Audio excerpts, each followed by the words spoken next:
ये कहानी यूरोप के एक छोटे से गांव में शुरू होती है, जहां कई वर्षों से बारिश नहीं हुई थी। सारे कुएं सूख चुके थे। एंड्रेस बहुत परेशान था क्योंकि वो अपनी बकरियों को कुएं से पानी नहीं पिला पा रहा था। उसी समय उसकी प्रेमिका मारेन वहां आती है और उससे कहती है कि उसे बारिश की रानी पर भरोसा करना चाहिए। वो जल्द ही गांव में तेज बारिश लाएगी। लेकिन एंड्रेस की परेशानी और गहरी थी। मारेन के पिता एल्बर्ट एक पानी के व्यापारी थे और वो कभी अपनी बेटी की शादी एंड्रेस से नहीं करना चाहते थे। इसके बाद हम एल्बर्ट को देखते हैं, जो बहुत ऊंचे दामों पर पानी बेच रहा था। उसने पानी के व्यापार से गांव के गरीब लोगों की जमीनें और कीमती सामान हड़प लिए थे।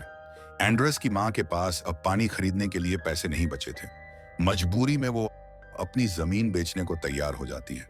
ये सुनकर अल्बर्ट बहुत खुश होता है और एंड्रेस की मां को धमकी देता है कि वो अपने बेटे को मारेन से दूर रहने के लिए कहे। ये सुनकर एंड्रेस की मां को गुस्सा आ जाता है।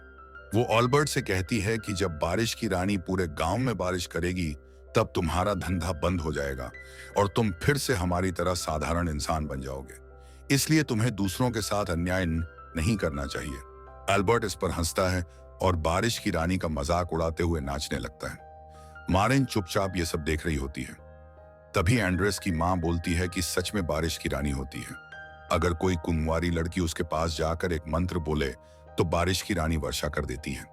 वो बताती है कि आज से 100 साल पहले उसकी एक पूर्वज बारिश की रानी के पास गई थी और वो सच में बारिश करवा लाई थी।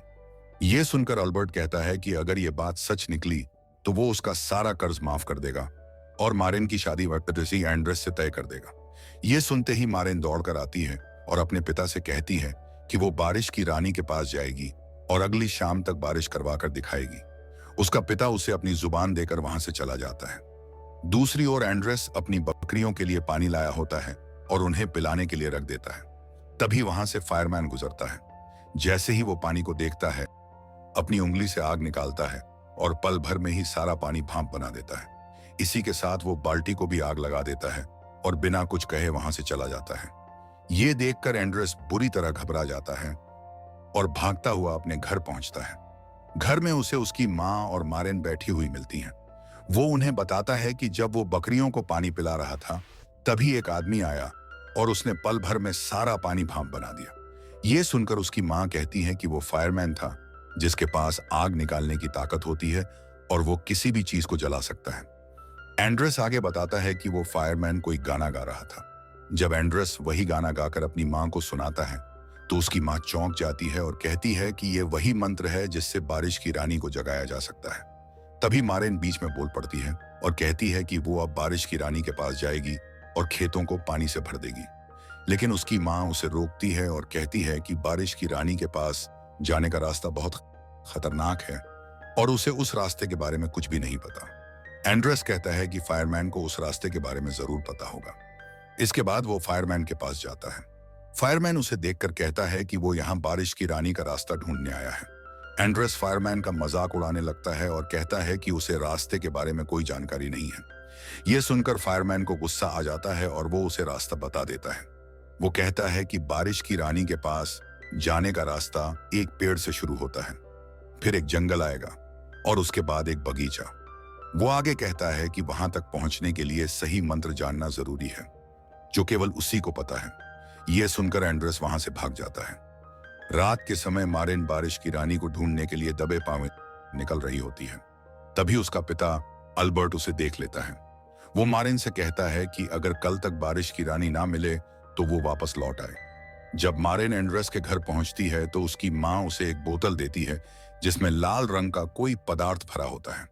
वो उसे बताती है कि ये उसकी यात्रा में काम आएगा और इसे बहुत सोच समझकर इस्तेमाल करना होगा। इसके बाद एंड्रेस और मारेन दोनों जंगल की ओर निकल जाते हैं।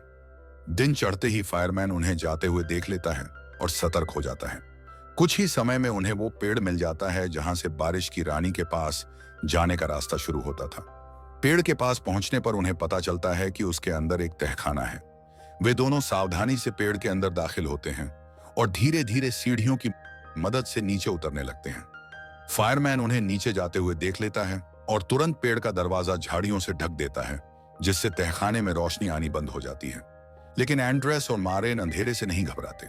वे सावधानी से सीढ़ियां पार करते हुए जंगल के दूसरे छोर पर पहुंच जाते हैं। उस पार का जंगल तेज गर्मी की चपेट में था। पेड़ों की पत्तियां मुरझा चुकी थीं और धरती तप रही थी। तभी उन्हें एक रास्ता दिखाई देता है और वे उस पर आगे बढ़ने लगते हैं। उधर फायरमैन अपने जादू से जंगल की गर्मी और बढ़ा देता है ताकि वे बारिश की रानी तक ना पहुंच सके। गर्मी इतनी बढ़ जाती है कि मारेन एक जगह गिर पड़ती है और उसे तेज प्यास लगने लगती है। एंड्रेस उसी बोतल को बाहर निकालने की कोशिश करता है जिसे उसकी मां ने दिया था, लेकिन तभी फायरमैन अपने जादू से एक भूकंप ला देता है और दोनों वहीं गिरकर बेहोश हो जाते हैं। दिन में जब अल्बर्ट को मारेन नहीं मिलती तो वो गुस्से में भरकर एंड्रेस की मां के पास पहुंचता है और पूछता है कि उसकी बेटी कहां गई है। एंड्रेस की मां शांत स्वर में जवाब देती है कि मारेन एंड्रेस के साथ बारिश की रानी को ढूंढने गई है। वो आगे कहती है कि वही तो था जिसने वादा किया था कि अगर मारेन बारिश की रानी को ढूंढ लेती है तो वो उसकी शादी एंड्रेस से कर देगा। ये सुनकर अल्बर्ट का गुस्सा और भड़क जाता है। वो एंड्रेस की मां को धमकी देता है कि अगर उसकी बेटी को कुछ भी हुआ तो वो उसे कभी चैन से नहीं रहने देगा। दूसरी ओर बेहोशी की हालत में एंड्रेस और मारेन जमीन पर पड़े होते हैं। तभी एक मछुआरा वहां से गुजरता है और मारेन को होश में लाता है। मारेन बोतल निकालती है और उसमें से कुछ लिक्विड पी लेती है। फिर वो एंड्रेस को भी जगाकर उसे पिलाती है। उस लाल तरल को पीने से उनकी प्यास मिट जाती है और उनमें फिर से ताकत लौट आती है। इसके बाद वे उस मछुआरे के पास जाते हैं।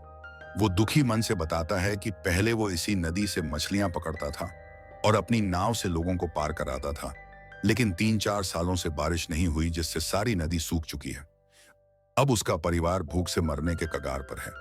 तभी मारेन कहती है कि वे बारिश की रानी को ढूंढने ही तो आए हैं, लेकिन मछुआरा गंभीर स्वर में जवाब देता है कि बारिश की रानी के पास केवल लड़कियां ही जा सकती हैं।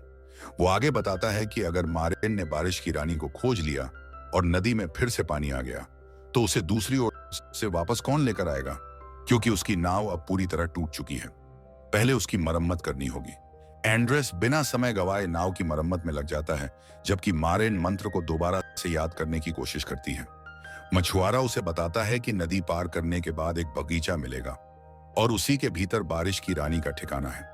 एंड्रेस भी मारेन के साथ चलने को तैयार होता है, लेकिन मछुआरा उसे रोकता है और कहता है कि बारिश की रानी के किले में केवल कुंवारी लड़कियों को ही प्रवेश की अनुमति है। यह सुनकर एंड्रेस मारेन को अलविदा कहता है और मारेन अपनी यात्रा पर अकेले आगे बढ़ जाती है। दूसरी ओर अल्बर्ट घबराया हुआ एंड्रेस की मां के पास आता है और कहता है कि मौसम को देखकर ऐसा लग रहा है जैसे कोई बड़ा तूफान आने वाला है। वो आगे कहता है कि इसका मतलब है कि उनके बच्चे सही दिशा में आगे बढ़ रहे हैं, लेकिन ये सारी बातें फायरमैन सुन लेता है। उसे ये सब बिल्कुल भी मंजूर नहीं होता कि राज्य में बारिश हो, इसीलिए वो गुस्से में भरकर एंड्रेस की ओर दौड़ पड़ता है। मारेन जंगल के भीतर आगे बढ़ती है और उसे वहां एक छोटी बच्ची दिखाई देती है जो गहरी नींद में सो रही होती है। मारेन को लगता है कि यही बारिश की रानी है, इसीलिए वो उसे जगाने की कोशिश करती है, लेकिन बच्ची नहीं जागती। तब मारेन अपनी बोतल में से वो लाल लिक्विड निकालती है और उसे बच्ची को पिलाती है। लिक्विड पीने के कुछ ही देर बाद बच्ची आंखें खोल देती है। मारेन तुरंत उससे बारिश की रानी के बारे में पूछती है। बच्ची गंभीर स्वर में कहती है कि वो तभी रास्ता बताएगी जब मारेन बारिश की रानी को ढूंढने के 3 सच्चे कारण बताए। मारेन बिना झिझके कहती है कि वो अपने राज्य में बारिश करवाना चाहती है, गांव से फायरमैन को दूर भगाना चाहती है और एंड्रेस से विवाह करना चाहती है। ये सब सुनकर बच्ची उसका हाथ पकड़ती है और उसे बारिश की रानी के पास ले जाने के लिए चल पड़ती है। उधर अल्बर्ट अपने द्वारा किए गए बुरे कर्मों पर पछता रहा होता है। एंड्रेस की मां उसे समझाती है कि अगर वो चाहे तो अभी भी अपनी गलती को सुधार सकता है। वहीं दूसरी ओर मारेन तपती गर्मी में झुलसती हुई अकेले ही आगे बढ़ने लगती है, जबकि वो बच्ची जंगल में ही रुक जाती है। थोड़ी दूर चलने के बाद मारेन को दूर से बगीचा दिखाई देता है। वो खुशी से भरकर उसकी ओर दौड़ने लगती है, लेकिन फायरमैन अपने जादू से रास्ते में गर्मी और तेज कर देता है। धूप इतनी तेज हो जाती है कि मारेन अपनी आंखें भी ठीक से नहीं खोल पाती, लेकिन फिर भी वो साहस नहीं छोड़ती। किसी तरह वो बगीचे के भीतर पहुंच जाती है, जहां उसे बारिश की रानी गहरी नींद में सोती हुई मिलती है। जैसे ही मारेन बारिश की रानी का हाथ पकड़ती है, उसी पल पूरे गांव में तेज और ठंडी हवाएं बहने लगती हैं। आसमान पर बादल मंडराने लगते हैं और मौसम एकदम बदल जाता है। ये सब देखकर फायरमैन गुस्से में दहाड़ उठता है, क्योंकि अब बारिश की संभावना बन चुकी थी। मारेन जल्दी से वो मंत्र दोहराती है जो उसने फायरमैन से सीखा था। मंत्र समाप्त होते ही बारिश की रानी अपनी आंखें खोल देती है। मारेन रानी को सारी स्थिति बताती है, कैसे उसके लंबे समय तक सोते रहने से जंगल सूख गया, नदियां खाली हो गईं और लोग प्यास से मरने की कगार पर हैं। यह सुनते ही रानी गंभीर हो जाती है और कहती है कि अब बदलाव का समय आ गया है। रानी मारेन से कहती है कि वो एक सुराही लेकर चले और बताती है कि बारिश लाने के लिए पहले एक कुआं खोदना होगा जहां से पानी निकलेगा। वे दोनों चल पड़ते हैं, लेकिन कुछ दूर चलने के बाद रानी थक कर एक पेड़ के नीचे बैठ जाती है। मारेन उसे याद दिलाती है कि उन्हें जल्दी करना होगा, नहीं तो फायरमैन गांव को जला देगा। रानी शांत भाव से कहती है कि उसे फायरमैन से डरने की जरूरत नहीं है।